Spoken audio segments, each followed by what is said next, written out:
My name is Daniel Keller. I'm 41 years old, and for the past 12 years, I've been the inventory manager at a medical supply warehouse in suburban New Jersey. It's not glamorous work, tracking shipments, managing databases, making sure hospitals get their equipment on time, but it pays well enough. Good benefits, steady overtime, the kind of job that lets you buy a house and take vacations without checking your bank balance first. I met Melissa at a barbecue 14 years ago. She was the kind of woman who commanded attention without trying. Loud laugh, wild gestures when she told stories, eyes that sparkled when she drank her third beer. I was the quiet one nursing a single bottle in the corner, content to observe. Somehow she found me interesting. "You're mysterious," she'd said, sliding onto the bench beside me. "I like that." We built a life together. No kids. We'd tried for 3 years before accepting it wasn't meant to be. I worked at the warehouse, managing inventory for a medical supply company. Good benefits, steady pay, enough overtime to afford our 3-bedroom colonial in the suburbs. Melissa worked part-time at a boutique downtown, selling overpriced handbags to women who had too much money. We took a vacation every summer, nothing fancy, usually a week at the shore. We had anniversary dinners at the same Italian place every year, predictable, comfortable, safe, or so I thought. That Friday in March, I came home 2 hours early. My supervisor, Greg, had noticed me favoring my back after lifting a heavy pallet wrong. "Go home, ice it, see you Monday," he'd instructed. I didn't argue. The drive home was peaceful. Light traffic, NPR discussing some political scandal I'd already forgotten.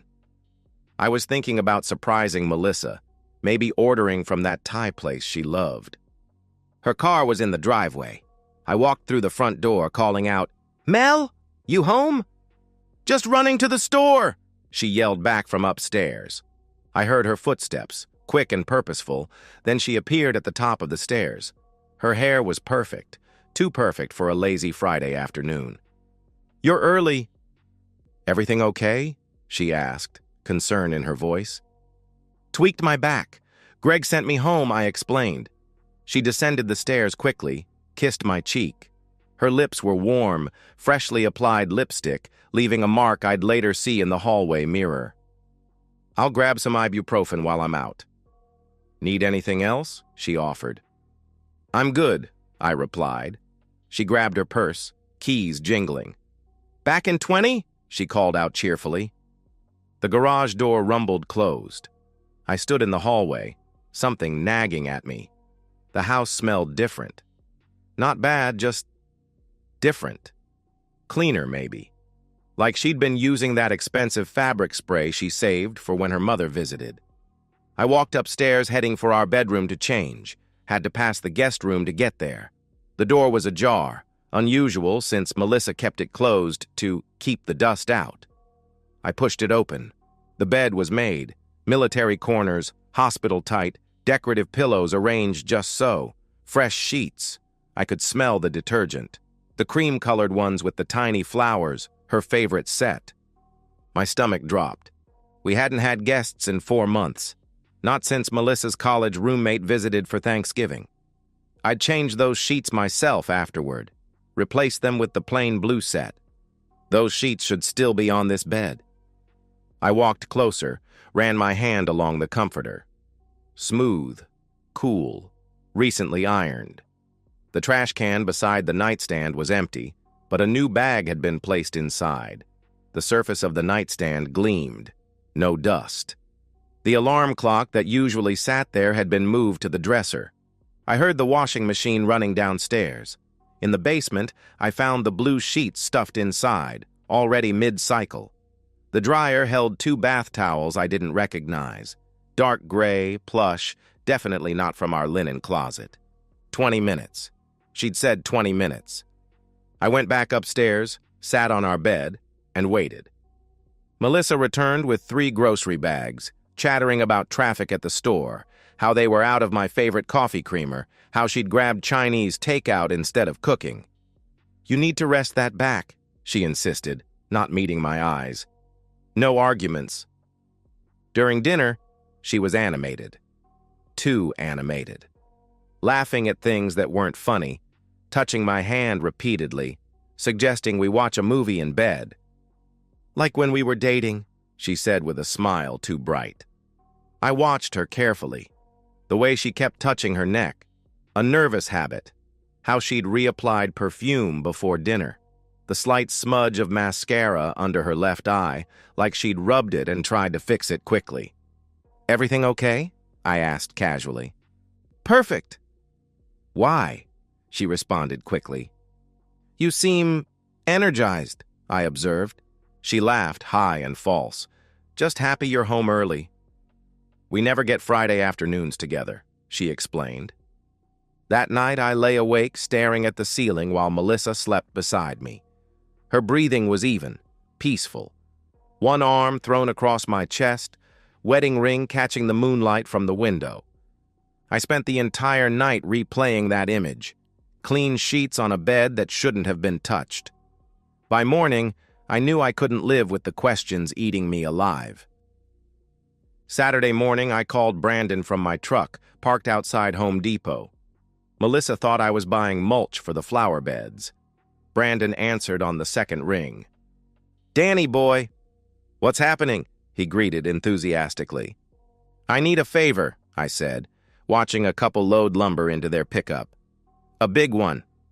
"Name it," he replied without hesitation.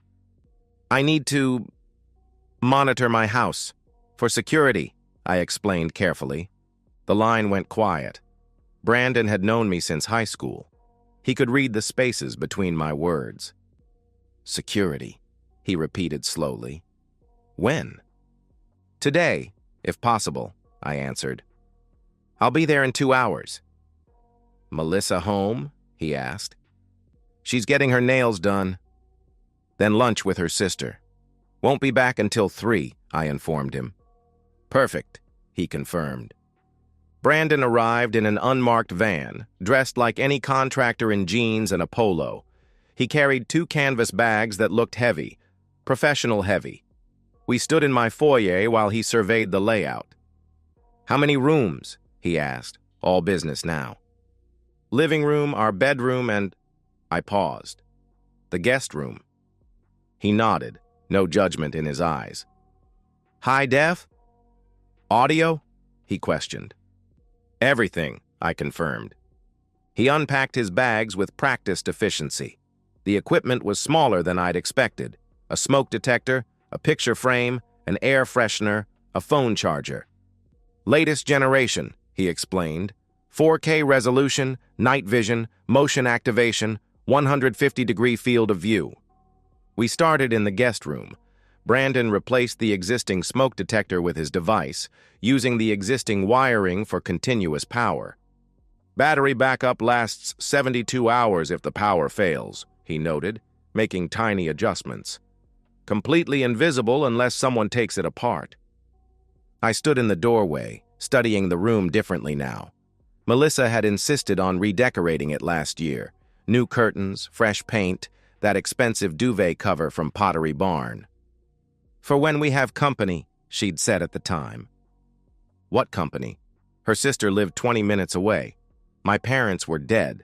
We saw friends at restaurants, not in our home. In our bedroom, Brandon positioned a picture frame on the dresser. Our wedding photo, actually, which felt like a cruel irony. The camera lens was hidden in the decorative corner detail. "Covers the whole room," he assured me, checking his phone where the live feed displayed. The living room got an air freshener plugged into an outlet near the TV. Brandon had thought of everything. The devices looked so natural, so ordinary. "Even if someone's looking for cameras, these are medical-grade concealment. I use the same models for corporate security," he explained. He pulled out his tablet, fingers flying across the screen. "Installing the app on your phone now. Everything streams live, saves to encrypted cloud storage. 30-day rotation unless you flag something for permanent storage," he detailed. I watched him work. This friend who'd been my best man, who'd held me up when my father died, who was now helping me potentially destroy my marriage. "Brandon," I started. "Don't," he interrupted, not looking up. Whatever's happening, you need to know. That's all that matters. The app appeared on my phone, disguised as a home automation system. Brandon walked me through the interface, multiple camera views, motion alerts, search functionality for specific dates and times. The AI can detect different people, he explained further. It'll learn faces, track patterns. You'll know everyone who enters these rooms. We tested each camera. Crystal clear images, surprisingly good audio. I could hear birds outside through the guest room feed. Could see dust motes floating in our bedroom. The living room camera captured the entire space, including the hallway leading to the front door. Brandon packed his bags, then gripped my shoulder. Whatever you're looking for, I hope you don't find it, he said sincerely. I hope so too, I replied, meaning it. But I need to know. He paused at the door. The system's invisible, but once you start watching, you can't unsee things, Danny. Be sure you're ready for that, he warned. After he left, I sat on my couch, phone in hand, watching myself on 3 different screens. The house felt different now, observed, documented. Every room held a silent witness. I practiced switching between cameras, adjusting settings, testing the motion detection. A notification popped up when I walked from room to room. The timestamp was precise to the second. The quality was better than I'd expected. I could read the spines of books on our shelf, see individual dust particles when sunlight hit the guest room. Melissa texted, "Leaving salon now." Going to grab lunch with Beth. "Love you." I responded normally. "Have fun. I'll be here working on the yard." But I didn't go outside. I sat there watching empty rooms on my phone, learning the rhythm of my house when no one was supposed to be home. The refrigerator humming, the grandfather clock in the hallway ticking, the occasional car passing outside. The cameras were invisible, but I felt them watching everything. Now all I had to do was wait and pretend my marriage wasn't balanced on the edge of a knife. Monday morning came like any other. Coffee at 5:30, shower at 5:45, kiss Melissa goodbye at 6:15. She was still in bed, hair spread across the pillow, mumbling about meeting a friend for lunch. Normal. Routine. Except for the phone in my pocket that could show me everything happening in my house. At the warehouse, I tried to focus on work. Inventory reports, shipping manifests, the usual Monday morning chaos. But I checked the app every hour. Empty rooms, silent house. Melissa left at 9:47, wearing her blue sundress, the one that showed her legs. At 11:23, my phone buzzed. Motion detected. Living room. My hands shook as I opened the app. Melissa was back, earlier than expected. But she wasn't alone. A man walked through my living room like he belonged there. Mid-20s, athletic build, dark hair styled with too much product. He wore jeans and a fitted t-shirt that showed he spent time at the gym.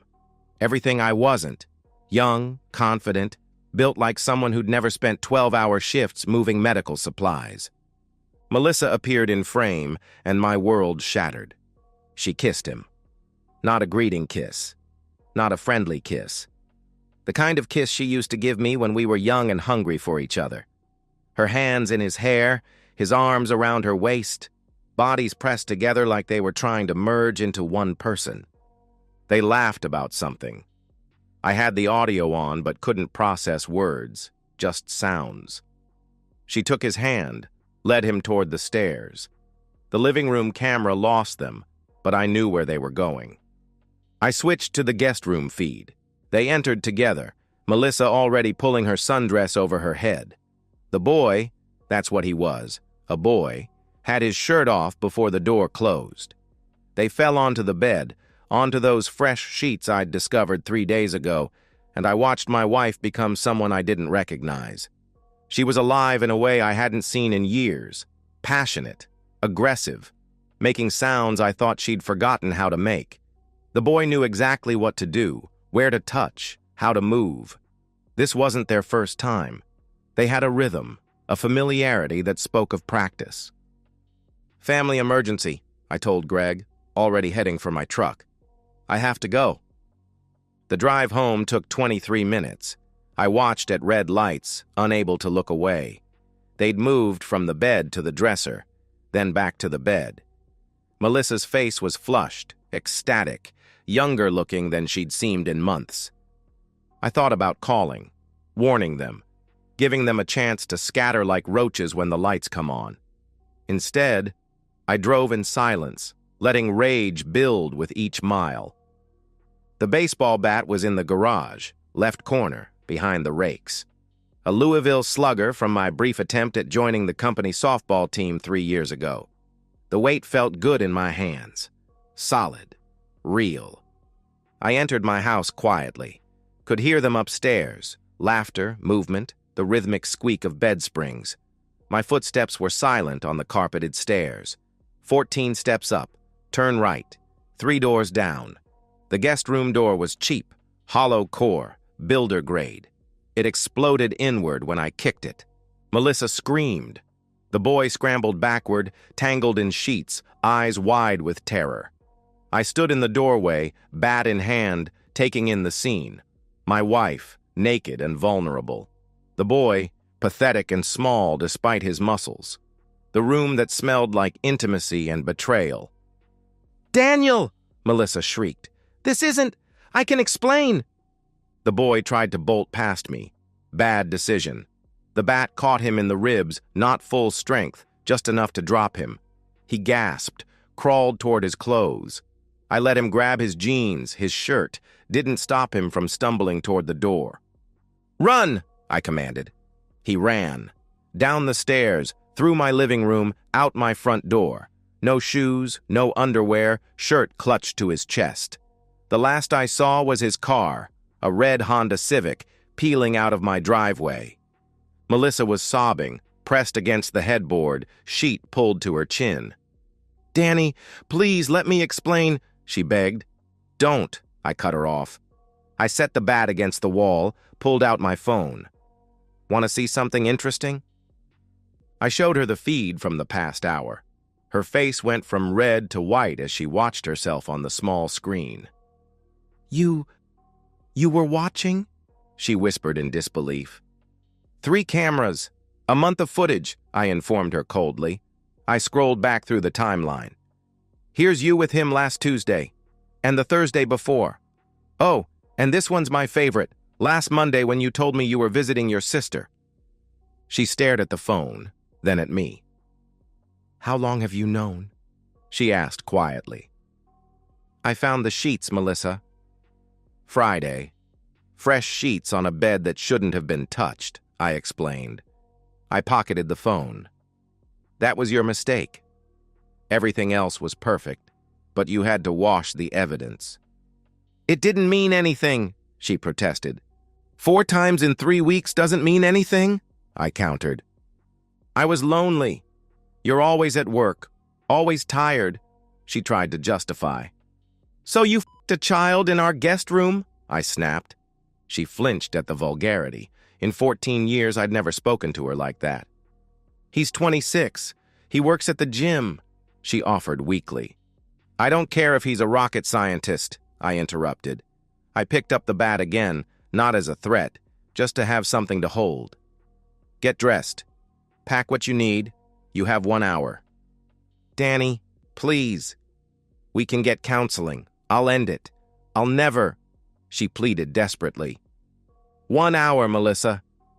After that, I call your sister, your mother, your boss at the boutique. Everyone gets to see the videos," I stated firmly. She stumbled from the bed, grabbing clothes, crying harder now. "You can't do this." "This is my home too," she protested. "Check the prenup." Adultery clause. "You get nothing," I reminded her coldly. As I watched that coward run naked into the street, I realized the real revenge hadn't even started yet. Melissa was about to learn what 14 years of loyalty was worth. Melissa tried everything over the next 3 days. Tears, anger, bargaining. She showed up at the warehouse during my lunch break, mascara streaking her cheeks, begging for another chance. Greg had to escort her out. She sent dozens of texts, apologies, accusations, threats of self-harm. I responded to exactly one, "Don't lie."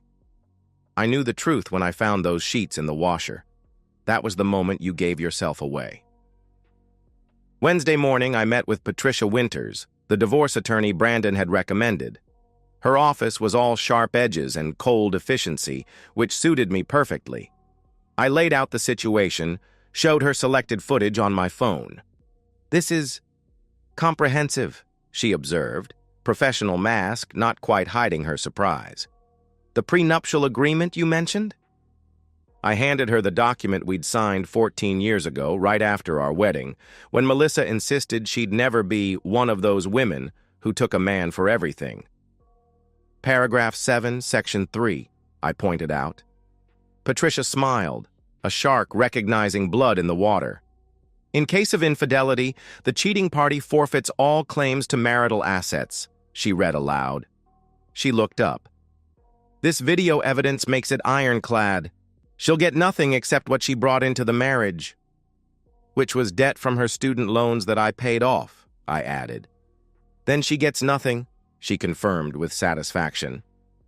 While Patricia prepared the divorce papers, I handled the rest.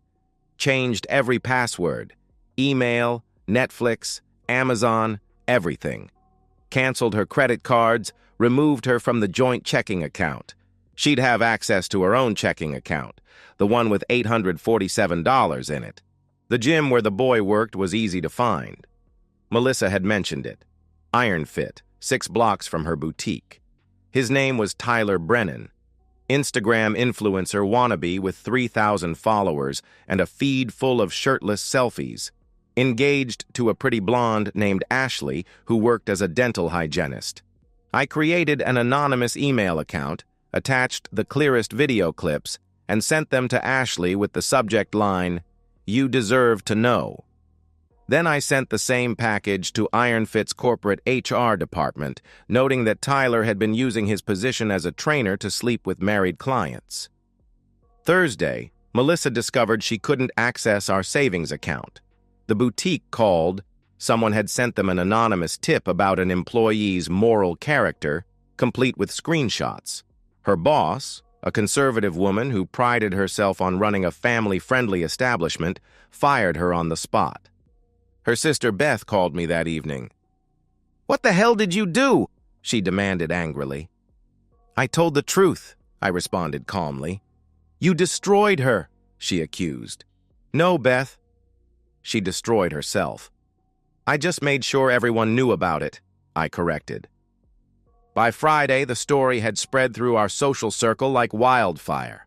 Melissa's college friends, her book club, the women she had wine nights with, they all received a tastefully edited email explaining why I was seeking divorce, with just enough detail to paint the picture. The response was swift and brutal. She was uninvited from a wedding, dropped from the book club, ghosted by friends who didn't want to be associated with a cheater. Tyler lost his job and his fiancée on the same day.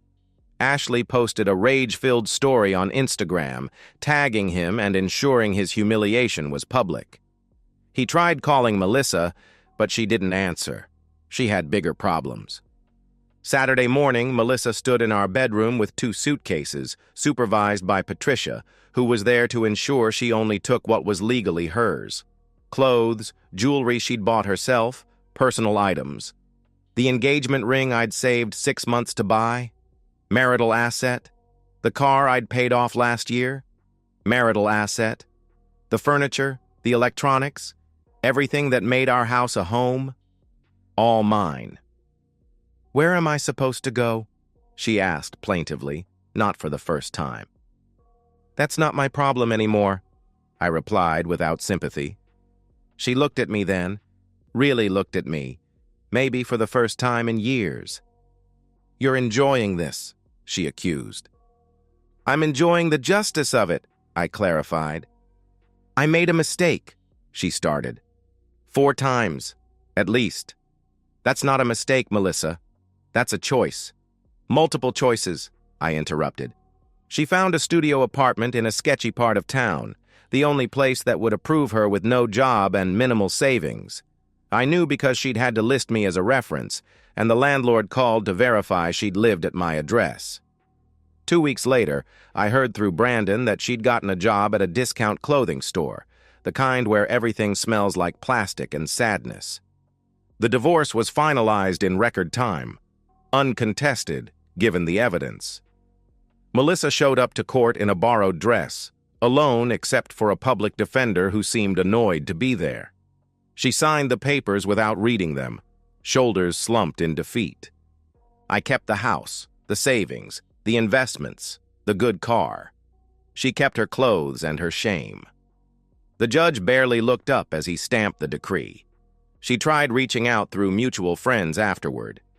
"Tell Danny I'm sorry. Ask Danny if we can talk. Let Danny know I'm getting therapy."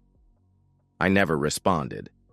She was a stranger now, someone who used to live in my house and sleep in my bed. She walked out of our house with 2 suitcases and a broken spirit. I had won completely, so why did victory feel so hollow? 1 year later, I stand in what used to be our guest room, now my home office. The bed is gone, replaced with a desk where I manage the online business I started 6 months ago. Turns out, years of inventory management translate well to e-commerce. I'm making more money than I ever did at the warehouse, and I set my own hours. The cameras are still there, the smoke detector, the picture frame in my bedroom, the air freshener in the living room. Not because I'm paranoid, but because they've become part of the house's architecture, silent witnesses to a life rebuilt. Melissa works at dollar discount, according to Beth, who still calls occasionally to guilt me. 30 hours a week, no benefits, living paycheck to paycheck in that studio apartment. She's dating someone new, a co-worker who drives a beat-up Corolla and has 2 kids from a previous marriage. A far cry from Tyler the gym rat. I've started dating again, nothing serious yet. Coffee dates, dinner occasionally. A woman named Sarah from my business networking group seems interested. She's divorced too, caught her husband with his secretary. Such a cliché. We laugh about it sometimes, 2 survivors comparing war stories. The house feels different now, lighter. I replaced all the furniture Melissa had chosen, painted the walls colors I actually like. The living room is darker, more masculine. The kitchen has proper equipment now, not just decorative items. It's my space entirely. Tyler moved to another state, according to his abandoned Instagram. His engagement ended, his fitness influencer dreams crushed. Sometimes I wonder if he thinks about that day, about the baseball bat and the running and the consequences. Probably not. Boys like him never learn. Brandon comes over for beer and football most Sundays. He never mentions the cameras or asks about that day. We've reached an understanding. Some things are better left in the past, even when they're recorded in 4K resolution. I sleep well now. No tossing, no turning, no wondering. The king-size bed is mine alone, and I spread out like a starfish, taking up all the space I was always too polite to claim. The sheets are always clean because I wash them myself, on my schedule, navy blue ones that I chose. Sometimes I think about those 14 years. The barbecue where we met. The wedding where Melissa cried happy tears. The vacations, the anniversaries, the quiet moments that seemed meaningful at the time. It all feels like someone else's life now, a movie I watched once and barely remember. The truth is, I don't miss her. I miss the idea of her, the person I thought she was. But that person never existed. The real Melissa was someone who could smile at me over breakfast, kiss me goodbye, then spend her afternoon f***ing a stranger in our guest room. That's who she always was. I just couldn't see it. Some men might call it ruthless. I call it justice. And I've never slept better. And so, we've reached the end of today's story. Was it what you expected, or did it take a twist you didn't see coming? I'm curious to hear your thoughts. Share them in the comments below, and let's get a conversation going. If this story kept you hooked, make sure to hit that like button. And if you're new here or just haven't subscribed yet, now's the perfect time to join our community. I bring you fresh, captivating stories every day, so click that subscribe button and turn on notifications so you never miss out. Thanks for watching, and I'll see you in the next one.